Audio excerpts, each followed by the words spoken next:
Magaganda din. Yan, good evening mga kananay. Yan, kararating ko lang po galing Tianggihan.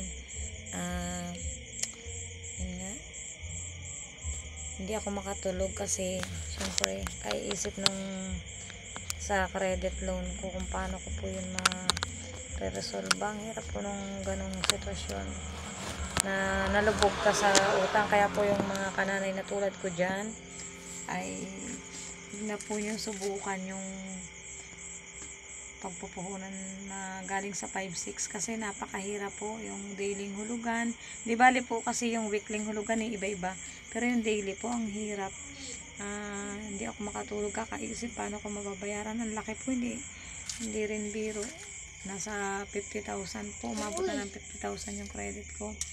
So hindi ko alam, kasi daily nga po, hindi ko alam po kung paano ang gawa ko po kasi kada pinatatapos nare-renew ko hulog.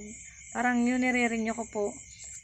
Pinapasok ko lang sa panghulog hanggang sa hindi mo na mamalayan. Ayun, padagdag ng padagdag kasi nag-interest po yun. So, ang hirap po. Sana merong mabuting tao na makatulong sa akin. Ayan, nananawagan ako kay Sir King.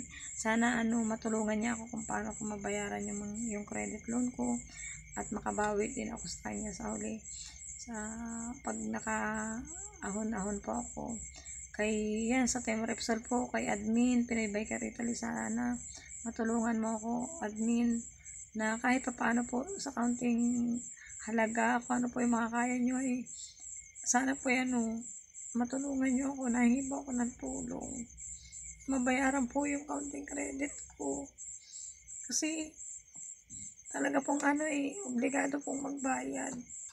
Kahit po man lang kalahati ng 50K, makabayad po ako. Ang hirap po talaga ng ganitong sitwasyon. Ngayon lang po nangyari ito sa akin. Siyempre po bilang single parent, ang hirap. Sakripisyo mo lahat. So, yan lang po yung vlog ko today. Ilang araw, siguro may 1 week po akong hindi nakakakain. Sobrang stress po. Ayoko pong pakaisipin kasi baka maluka ko kung iisipin ko na iisip.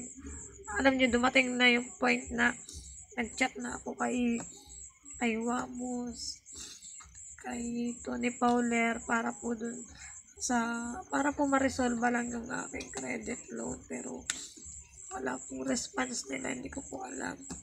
Kaya pagpasensya nyo na po yung aking video ngayon kasi medyo emotional po kasi nga po dahil doon. Konting problema lang pero syempre po mag-isa ako, hindi ko alam kung paano ko ma-resolve yun. So pagpasensyahan nyo na po. At ito yung vlog ko ngayon, hindi ko na po kasi alam kung paano ko ma-resolve. So maraming salamat po.